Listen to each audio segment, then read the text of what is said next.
सनातनम् शिवं शिवं सनातनम् शिवं शिवं सनातन शिवं शिवं सनातनम् शिवं शिवं सनातनम् शिवं शिवं सनातनम्। ఓం నమ శివాయ. సో ఈ భగవద్గీత ప్రాక్టికల్ లైఫ్ అన్న ఈ సిరీస్ ఇప్పటి వరకు 65 పూర్తయ్యాయి. 67వ ఎపిసోడ్ ఇది. ఇప్పటి వరకు ఏవైతే మీకు జ్ఞానాన్ని తెలియజేశామో, ఆధ్యాత్మిక జ్ఞానాన్ని, ఇది పూర్తిగా బాడీ కాన్షియస్ నుంచి సోల్ కాన్షియస్నెస్, అంటే దేహం అన్న స్థితి నుంచి ఆత్మ అన్న స్థితిలోకి రావడం కోసము ఏదైతే భగవానుడు సాంఖ్యయోగలో అర్జునుడితోటి నువ్వు ఆత్మాని తెలుసుకోవడం అని అంటే, అక్కడ భగవానుడు మనకి ప్రసంగం ఇవ్వటం లేదు. చాలా మందికి ఎలా అర్థమైందంటే భగవద్గీత అంటే అదేదో ప్రసంగం ఇస్తే మనం వింటూ పోవాలి, అని ఏదో జ్ఞానాన్ని బోధించాడు అని చెప్పి యాక్చువల్ గా ట్రైనింగ్ ఇస్తున్నారు మనకి.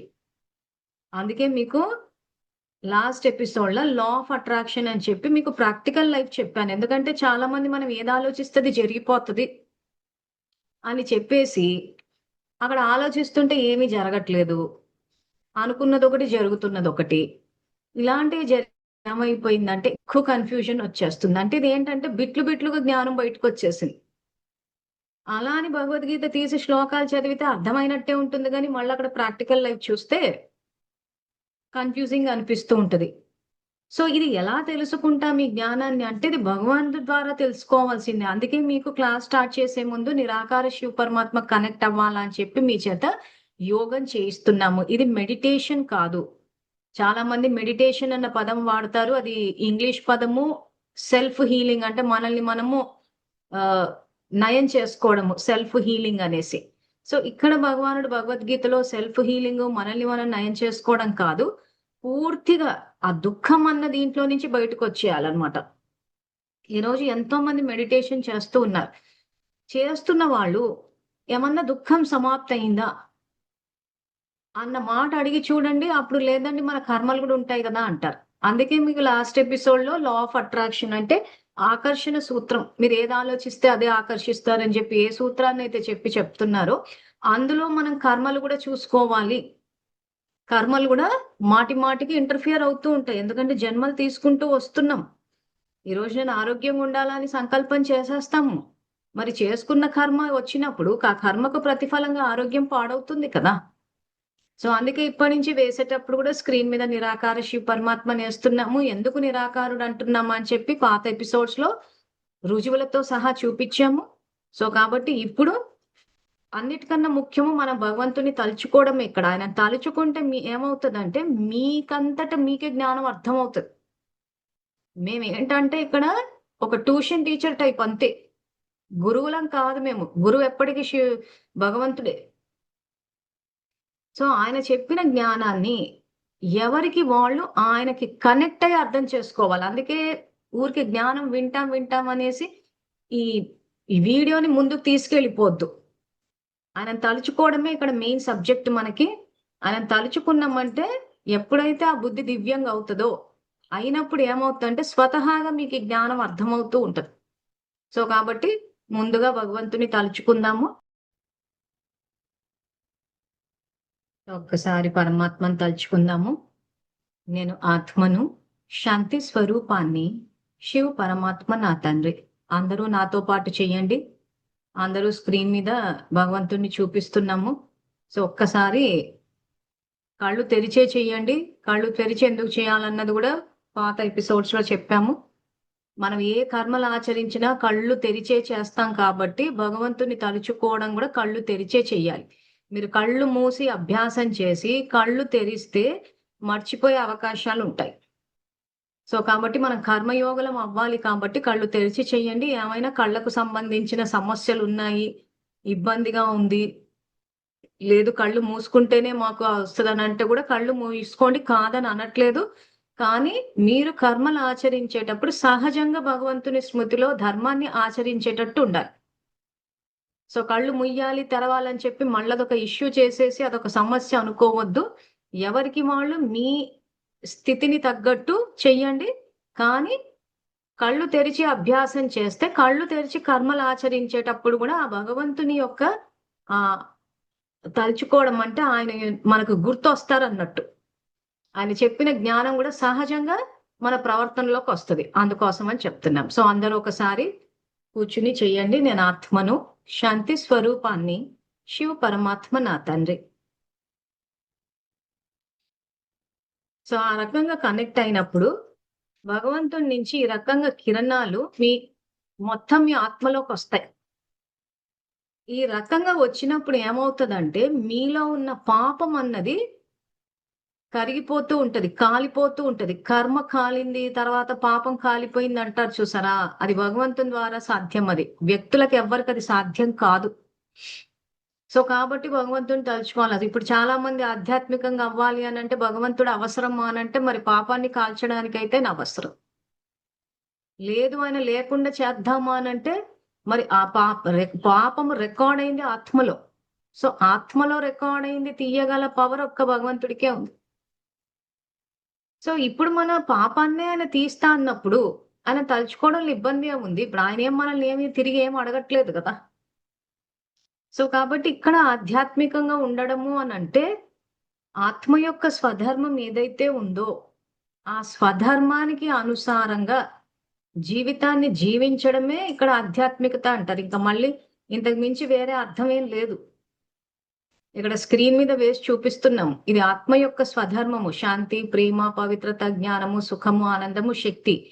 ఈ ఆత్మ యొక్క స్వధర్మము, ఆత్మ యొక్క దైవీ గుణాలు మన మనస వాచ కర్మనాలోకి వస్తే మనం ఆధ్యాత్మికంగా ఉన్నట్టు. అంతే తప్పితే బట్టలు మార్చేసుకుని, తినే ఆహార విధానం మార్చేసుకుని, నేను నలుగుట్లో ఉండను, అందరి మధ్యన ఉంటే నా వల్ల అవ్వట్లేదు, నేను ఎక్కడికైనా వెళ్ళిపోతాను, నేను ప్రశాంతంగా ఉంటాను అంటే ఇది ఆధ్యాత్మికత అనరు. అంటే కొత్తలో ఏమైనా మనకి నలుగుట్లో చేయడం ఇబ్బంది అట్లా అనుకున్నప్పుడు కొంత ప్రశాంతంగా కూర్చోవడం అది వేరే విషయం. కానీ అసలు నేను ఇంట్లోనే ఉండను, నేను వెళ్ళిపోతాను అంటే మాత్రం అది ఆధ్యాత్మిక కాదు, తప్పించుకోవడం అంటారు దాన్ని. బాధ్యతల నుంచి తప్పించుకోవడం అంటారు. అందుకే మీకు పాత ఎపిసోడ్లలో కూడా చెప్పాము, సన్యాసాశ్రమ ధర్మం ప్రకారం మేమంతా వెళ్ళిపోతామంటే ఆయన సపోర్ట్ చేస్తుంది సన్యాసాశ్రమ ధర్మాన్ని కాదు, గృహస్థుని. అందుకే ఎపిసోడ్లు చూసేవాళ్ళు ఒక సీక్వెన్స్ లో ఒకటి తర్వాత ఇంకొకటి చూస్తూ పోవాలి. మీరు మధ్యలో ఏదైనా చూసారు అనుకోండి, వీళ్ళేంటి ఇలా చెప్తున్నారు అని చెప్పేసి మళ్ళీ అనకూడని మాటలన్నీ అనేసి మళ్ళీ ఇంత పాపాన్ని జమేసుకుంటారు. సో కాబట్టి ఏదైనా మాట్లాడే ముందు, పాపాలని జమేసుకునే ముందు ఒక్కసారి అరే ఇన్ని ఎపిసోడ్లు చేశారు అని అంటే వెనకాల ఏదో చెప్పుంటారు అని అవి చూసుకుని అప్పుడు మాట్లాడవచ్చు. లేదా కొంత ఏమైనా అర్థం కాకపోతే ప్రతి ఎపిసోడ్ వెనకాల మేము మా ఫోన్ నంబర్ ఇస్తున్నాం కాబట్టి ఒక్కసారి ఫోన్ ద్వారా క్లారిటీ తీసుకుని, స్పష్టత తీసుకుని అప్పుడు మాట్లాడితే మంచిది. అది ఏమీ లేకుండా మనం ఊరికేనే మాట్లాడేస్తుంటే ఎప్పటికప్పుడు జమ అయిపోతూ ఉంటది. ఇంకా ఆ తర్వాత మన లా ఆఫ్ అట్రాక్షన్, మనం ఏది ఆలోచిస్తే అది జరుగుతుందా లేదా అంటే ఇంకా జరగదు. ఎందుకంటే మీరు చేస్తున్నారు నేను ఆరోగ్యంగా ఉండాలి అని అనుకుంటున్నారు, దానికి ఎక్సర్సైజులు తిండి తినేస్తున్నారు, కానీ రోజంతా ఇలా నోటికి ఎంత వస్తే అంత మాట్లాడేసి అసలు సత్యం ఏంటి, నిజాలేంటి తెలుసుకోకుండా మాట్లాడుతూ పోతే జమవదా? భగవంతుని జ్ఞానం ఇది. మా జీవితంలో దీన్ని ఎక్స్పెరిమెంట్ చేసి, ప్రయోగం చేసి ఆ తర్వాత వచ్చిన రిజల్ట్స్ ని బట్టి చెప్తున్నాం. ఈరోజు జ్ఞానం చెప్తున్నామంటే అక్కడి నుంచి తీసి ఇక్కడి నుంచి తీసి చెప్పట్లేదు. ప్రయోగం చేసుకున్నాం. ప్రయోగం చేసుకుని మాకు రిజల్ట్ వచ్చిన తర్వాత అప్పుడు వస్తున్నాం మేము మీకు. సో వచ్చిన తర్వాత కూడా మేము చెప్పేది నమ్మమని కూడా మిమ్మల్ని అనట్లేదు. మీరు ప్రయోగం చేసి చూడండి. మీకు మార్గాన్ని చెప్తున్నాం. ఇదిగో ఇది స్వధర్మము. ఇప్పుడు ఈ స్వధర్మాన్ని కనుక మీరు భగవద్గీతలో వెతికితే ఎక్కడ కనిపించదు. అలా సాంఖ్యయోగ ఒకటి తర్వాత ఒకటి వచ్చేస్తూ ఉంటది. మరి ఎలా తెలుస్తుంది అని అంటే, ఇప్పుడు మనం ఏదైతే భగవంతుని తలుచుకుంటామో ఆ తలుచుకున్నప్పుడు మన బుద్ధే మనకు చాలా విషయాలు చెప్తూ ఉంటది, లేదా ఎవరి ద్వారా అన్న తెలుస్తుంది. అది తెలిసినప్పుడు కూడా వాళ్ళు చెప్పేది కూడా నిజమా కాదా అన్నది ఇక్కడ చెక్కింగ్ ఉండాలి. ఎందుకంటే ఎవరికాళ్ళు చెప్పేస్తా ఉన్నారు. నేను ఈ జ్ఞానం మీద రీసెర్చ్ చేస్తున్నప్పుడు అందరూ ఒక్కొక్కటి చెప్తుంటే అసలు ఒక కన్ఫ్యూజన్ కాదు, వింటూ ఉంటే ఎవరి కాళ్ళు కాన్ఫిడెంట్ గానే చెప్తుంటే ఏమో వాళ్ళకే తెలిసేమో మనకే తెలియదేమో అన్న ఆలోచన కూడా వచ్చేస్తుంది. కానీ ఇక్కడ ఏంటంటే ప్రయోగం అన్నది చాలా ఇంపార్టెంట్. సో మీకు మార్గాన్ని చెప్తున్నాము. సో భగవంతుడికి కనెక్ట్ అవ్వడం ఇక్కడ చాలా ఇంపార్టెంట్. అప్పుడే మనకి భగవద్గీత గాని, రామాయణం గాని, మహాభారతం గాని వీటి వెనక ఉన్న ఆధ్యాత్మిక రహస్యాలే కాకుండా వాటి యొక్క ప్రాక్టికల్ లైఫ్ ఏంటి, దైనందిన జీవితంలో ఎలా ఆచరించాలన్నదే మనకి ఇక్కడ తెలుస్తుంది. సో ఇప్పుడు మనము భగవంతుని తలుచుకున్నాము. నేను ఆత్మని శాంతి స్వరూపాన్ని, శివ పరమాత్మనాథన్నని. ఆ యొక్క భగవంతుని యొక్క దివ్య కిరణాలు ఆత్మలోకి వచ్చినప్పుడు పాపము కాలిపోతుంది.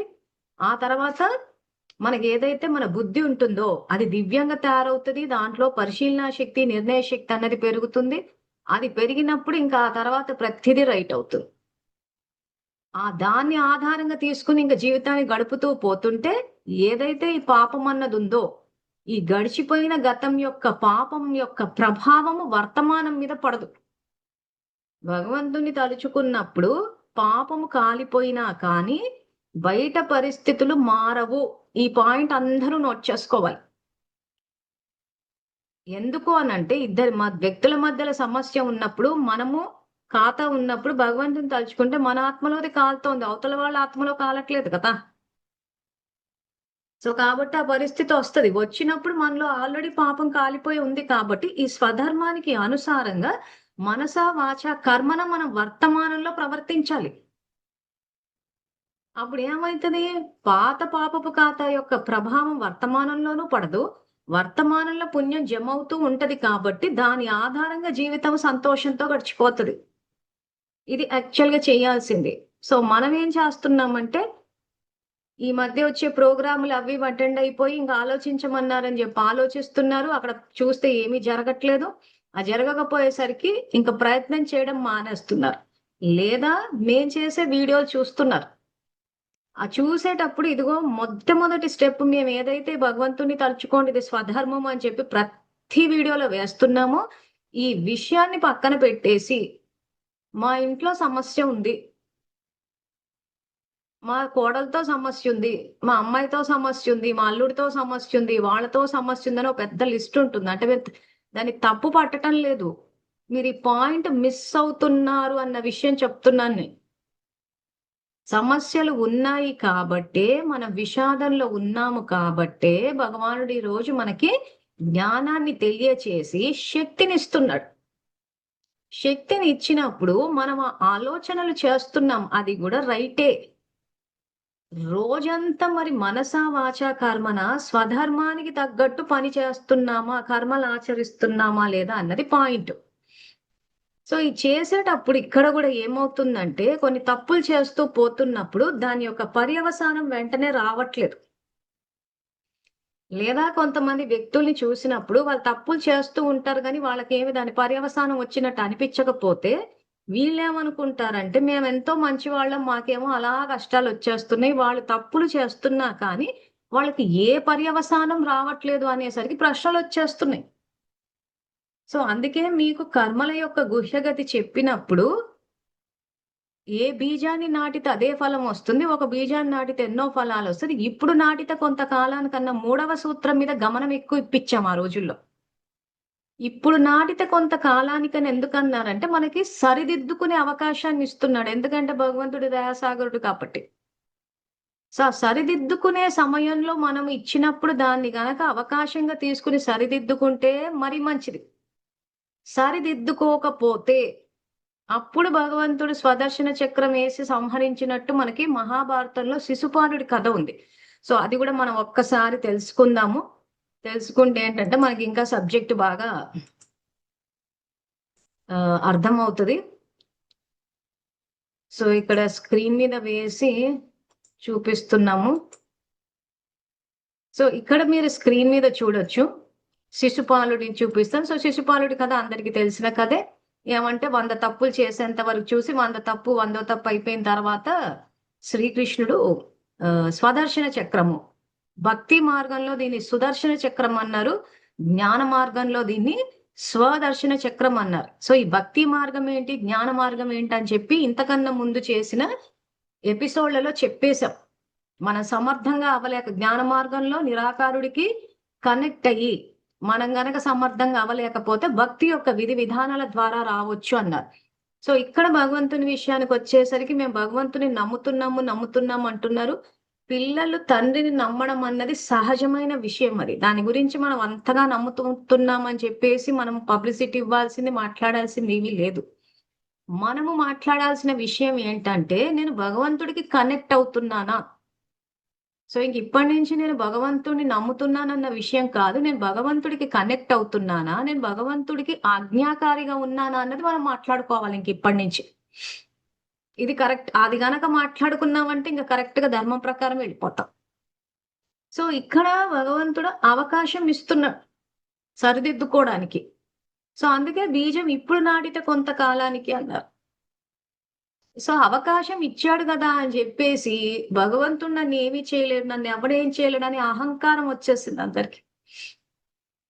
సో, అప్పుడేమవుతుంది? ఆ 100 తప్పుల వరకు అక్కడ అవకాశం ఇచ్చి, ఆ తర్వాత స్వదర్శన చక్రము జ్ఞాన మార్గంలో స్వని దర్శించడం అంటే, ఒక పద్ధతి భగవంతుడిని ఈ జ్ఞానం తెలుసుకునే ఒక పద్ధతి ఏంటి అనంటే, మన జీవితంలో వచ్చే అనుభవాలు, సమస్యలు జరుగుతున్నప్పుడు ఎక్కడి నుంచో భగవంతుడు మనకి సమస్య పరిష్కారం చూపిస్తాడు.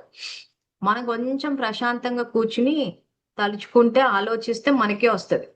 మనం ఆ పని పక్కన పెట్టేసి, భగవంతుడు ఏం చేయలేదని, వాళ్ళేమన్నారు, వీళ్ళేమన్నారు, వాళ్ళది తప్పన్నప్పుడు మనకు ఆ పరిష్కారం తట్టదు. కానీ నిజంగా కరెక్ట్‌గా సమస్యొచ్చినప్పుడు కొంచెం ప్రశాంతంగా కూర్చుని, సమస్యొచ్చినప్పుడు ప్రశాంతత ఉండదంటున్నారు. ఉండదు కాబట్టే కొంచెం గుళ్ళలోకెళ్ళండి. గుళ్ళలోకెళ్ళి కాసేపు స్వామివారి దర్శనం చేసుకోండని ఆనాడు పెద్దలు గుళ్ళు కూడా కట్టారు. ఇంక నాకు గుడికి పోవడానికి కూడా టైం లేదనంటే ఇంకెవరేం చేయలేరు. సో, మనకంటూ ఒక సాంప్రదాయం ఉంది. మనకంటూ గుళ్ళున్నాయి. సో, ఒకవేళ ఇంట్లో మనకు ప్రశాంతంగా లేదు అని అన్నప్పుడు కొంచెం సేపు గుడికెళ్ళి, సమస్యలొచ్చినాయని వాళ్ళని వీళ్ళని తిట్టుకోవడానికి ఎలాగో సమయాన్ని కేటాయిస్తున్నాం కాబట్టి, ఆ సమయాన్ని మీకోసం కేటాయించుకుని, ఒక్కసారి గుడికెళ్ళండి. గుడికెళ్ళి అక్కడ స్వామివారి దివ్యమంగళ రూపాన్ని దర్శించండి. లేదా మీరు ఎవరిని పూజ చేస్తే వాళ్ళ గుడికెళ్ళండి. అమ్మవారంటే మా అమ్మవారి గుడికి, లేకపోతే స్వామివారి ఏ గుడికన్నా ఎళ్ళండి. ప్రశాంతంగా కూర్చోండి. కూర్చున్నప్పుడు మీ బుద్ధికే టచ్ అవుతది పరిష్కారం. ఆ పరిష్కారాన్ని అమలు పరిచినప్పుడు మనకు జీవితం యొక్క అనుభవాలు తయారవుతాయి. ఈ అనుభవాలనే విజ్డమ్ అంటారు. విజ్ఞానం అంటారు. అంటే జ్ఞానాన్ని ఆచరణలోకి తీసుకురావడం తెలుగు భాషలో విజ్ఞానం అన్నారు. ఇంగ్లీష్ భాషలో విజ్డమ్ అన్నారు. సో, ఈ రకంగా పాఠాలు నేర్చేసుకోవడం సులువైన పద్ధతి. భగవంతుడు మనకు పరిష్కారం చూపించినప్పుడు, జ్ఞానం చెప్పినప్పుడు ఆచరించేయడం. రెండవ పద్ధతి ఏంటంటే, పూర్తిగా కష్టాలని అనుభవించేసి, నానా దుఃఖాన్ని అనుభవించేసి, అప్పుడు రియలైజేషన్ వచ్చి, అప్పుడు పాఠాలు నేర్చుకోవడం. ఇదిగో మన శిశుపాలుడి టైప్ అన్నమాట. సో, భగవంతుడు అక్కడ అవకాశం ఇచ్చి మార్చమని చెప్పినప్పుడు మార్చుకోకుండా ఇంక అలా రెచ్చిపోయి తప్పుల మీద తప్పులు చేసేస్తూ పోతుంటే ఏమైంది? నలుగుట్లో శ్రీకృష్ణుడు సంహరించినట్టు చూపిచ్చారంటే మనలో ఉన్న అహంకారము పరిస్థితుల ప్రభావంతో పోతాయి. ఇప్పుడు నేనేం తప్పు చేశానా అన్న విషయాన్ని తెలుసుకుని, నా అంతట నేను భగవంతుడిచ్చిన జ్ఞానం ఆధారంగా ఆయనకి కనెక్ట్ అయ్యి, పాపాన్ని కాల్చేసుకుని, నేను వర్తమానంలో స్వధర్మమైన ఈ 7 గుణాలు ఏవైతున్నాయో శాంతి, ప్రేమ, పవిత్రత, జ్ఞానం, సుఖం, ఆనందం, శక్తి వీటి ఆధారంగా నేను మనసా, వాచా, కర్మన జీవిస్తే ఇది సింపుల్ పద్ధతి. ఈ పద్ధతిని పాటించకుండా చేసే పాపాలు చేసుకుంటూ వెళ్ళిపోయి, అహంకారం పెంచేసుకుని, చేసిన పాపం యొక్క పర్యవసానం వెంటనే రాకపోతే నేను చేసింది రైట్ అనుకుని, నన్ను అడిగేవాడు అడ్డు చెప్పేవాడు లేడు అని చెప్పి రెచ్చిపోయినప్పుడు ఏమైపోతుందంటే పరిస్థితులు, వ్యక్తులు ఏ రకంగా వస్తాయి అనంటే మనలో ఉన్న ఈ యొక్క పాపము సమాప్తయ్యే విధంగా వస్తాయి. అది ఎంత కఠినంగా, ఎంత బాధాకరంగా ఉంటుందో చూడండి. భగవంతుడి నుంచి డైరెక్ట్ గా నేర్చుకుంటామా, సమయం నుంచి నేర్చుకుంటామా అన్నది ఇక్కడ మన విఘ్నత. భగవంతుడి నుంచి నేర్చుకుంటే జ్ఞానాన్ని ఇస్తారు, పరిష్కారాన్ని చెప్తారు. వర్తమానంలో ఈ రకంగా ధర్మం ప్రకారం నేర్చుకోండి అని చెప్పేస్తాడు, చేసేస్తాం, ఇంకా అక్కడికి అయిపోతుంది. అలా కాకుండా సమయానికి వదిలేస్తే ఇక అది ఎంత బాధాకరంగా ఉంటుందో చూడండి. ఇప్పుడు ఇందులో శిశుపాలుడు ఏంటంటే అలా తిట్టేస్తుంటాడు. అంటే ఏంటి? ఇది మన యొక్క మానసిక స్థితి. నోరుని ఎంత వాడాలో అంత వాడేస్తుంటాం. దానివల్ల ఎంత పాపం జమ అవుతుందన్న అవగాహన కూడా లేదు. అందుకే ఈ ఎపిసోడ్లు చెప్పేటప్పుడు అందరికి అదే చెప్తున్నాము. చూసేటప్పుడు ఒకటి తర్వాత ఒకటి చూడండి. మధ్యలో ఏదో చూసేసి సగం సగం అర్థం చేసుకుని శిశుపాలుడిలాగా నోటికి ఎంతొస్తే అంత మాట్లాడేశాము అనంటే నష్టపోయేదెవరు? ఉన్న జ్ఞానం అంతా మేము ఒక ఎపిసోడ్‌లో చెప్పలేము. అది సాధ్యం కాదు. వినేవాళ్ళు పోనీ మా ఓపిక తెచ్చుకొని మేము చెప్పినా వినేవాళ్ళు అంతా గ్రహించలేకపోతారు. సో, కాబట్టి కొంచెం ఓపికలు అవసరం ఏదైనా సబ్జెక్ట్ మనం నేర్చుకునేటప్పుడు. ఒక విషయం మీద అవగాహన పెరిగేటప్పుడు.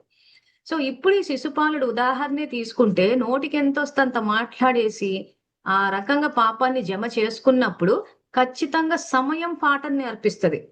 సో, అందుకే పాత ఎపిసోడ్‌లో ఏం చేశాము? నోరు ఎంత కావాలంటే అంత వాడేసి అధర్మాన్ని పెంచినప్పుడు కొంతమంది ఏంటంటే మూగవాళ్ళుగా జన్మ తీసుకుంటారు.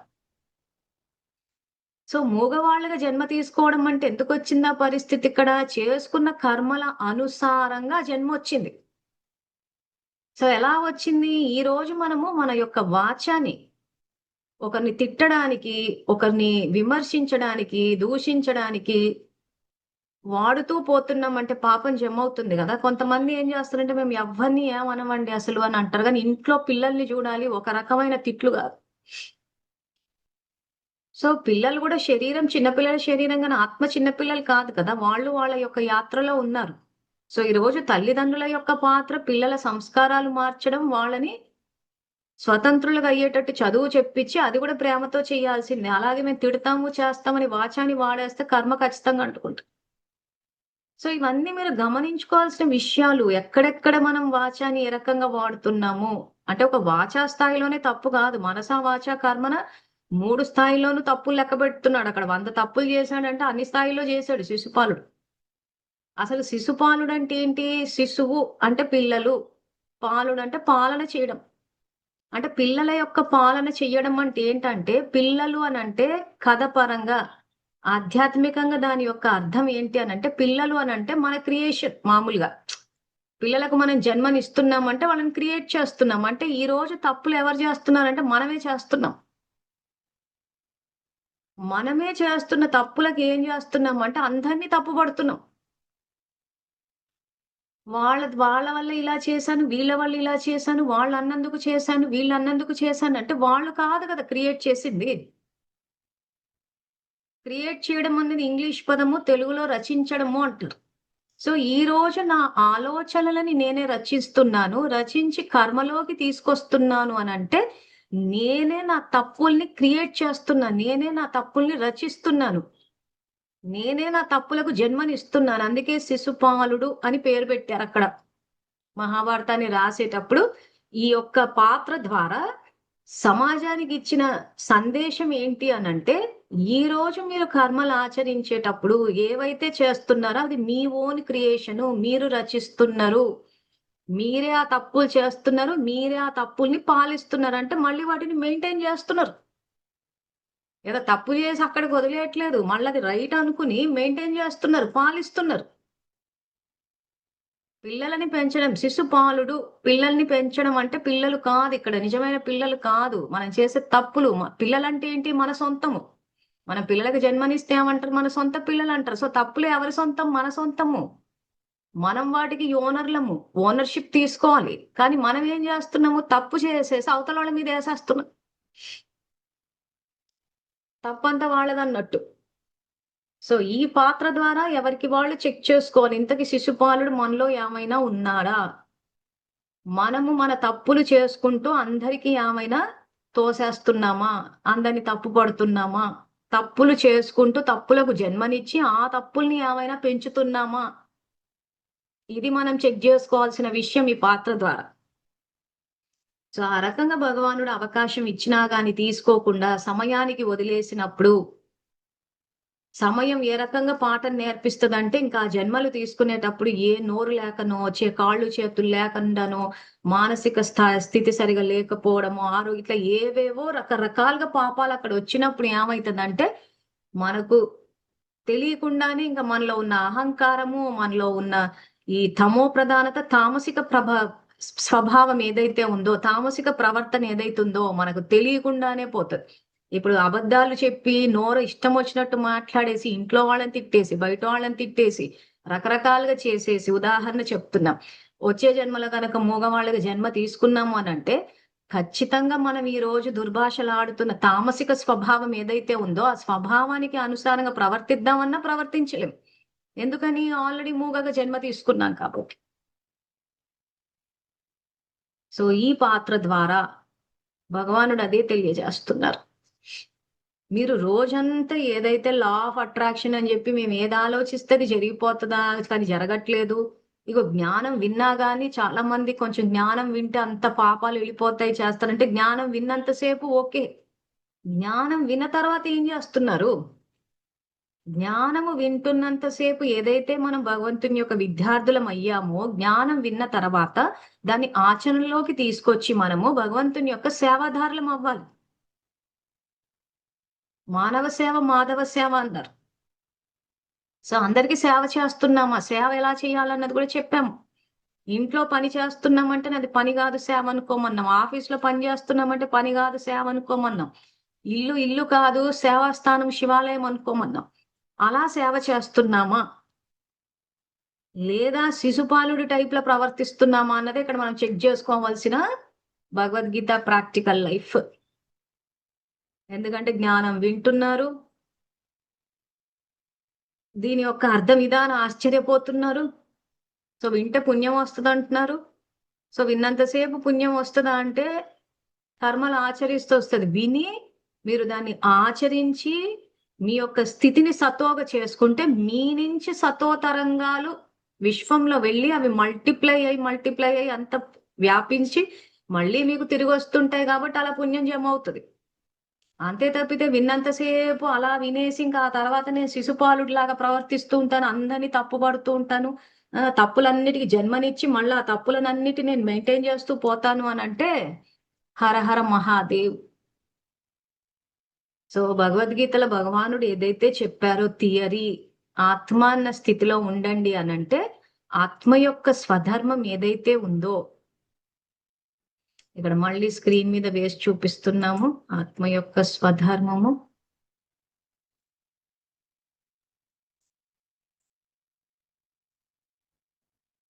సో ఈ ఆత్మ యొక్క స్వధర్మానికి అనుసారంగా మన మనస వాచ కర్మన ఉండాలి. ఆ స్థితిలో ఉండి మీరు ఏదైతే ఆలోచించి కర్మలోకి తీసుకొస్తారో అప్పుడు అది జరుగుతుంది. ఇది యాక్చువల్ గా తెలుసుకోవాల్సిన సంపూర్ణ జ్ఞానము. సో ఈ రోజు మనము శిశుపాలుడి గురించి తెలుసుకున్నాము. సో దీనికి సంబంధించి తర్వాత ఈ లా ఆఫ్ అట్రాక్షన్ ఆకర్షణ సూత్రం సంబంధించి ఒక్కసారి మీ జీవితాన్ని మీరు ఒక్కసారి స్వచింతన చేసుకొని చూడండి. ఏమైనా మీకు ప్రశ్నలు గనక ఉంటే అది ఏదో అడిగితే వాళ్ళు ఏమనుకుంటారో వీళ్ళు ఏమనుకుంటారో అని చెప్పేసిన ఆ మైండ్ సెట్ నుంచి బయటికి రావాలి. మన ప్రశ్నలు అన్నిటికీ సమాధానాలు వచ్చినప్పుడే మనకు ఆచరించడం అనేది సులువు అవుతుంది. సో కాబట్టి ఏ ప్రశ్న ఉన్నా కానీ నా వాట్సాప్ కి ఇక్కడ ఎలాగో ఈ వీడియో తర్వాత నంబర్ వేసి చూపిస్తున్నాము, వాట్సాప్ మెసేజ్ కానీ ఫోన్ కానీ చేసి మీ సందేహాలను నివృత్తి చేసుకుని భగవంతుడు చెప్పిన ఈ సతో ప్రధాన స్థితి ఏదైతే ఉందో ఈ స్థితిని అనుభవం చేసి మీరు ధర్మ మార్గంలో జీవితాన్ని ఆచరిస్తారని ఆకాంక్షిస్తూ ఇంకా ఈ రోజు ఎపిసోడ్ సమాప్తి చేస్తున్నాము. మళ్ళీ నెక్స్ట్ ఎపిసోడ్ తో మళ్ళీ కలుస్తాము. అంతవరకు థ్యాంక్ యూ. ఓం నమః శివాయ.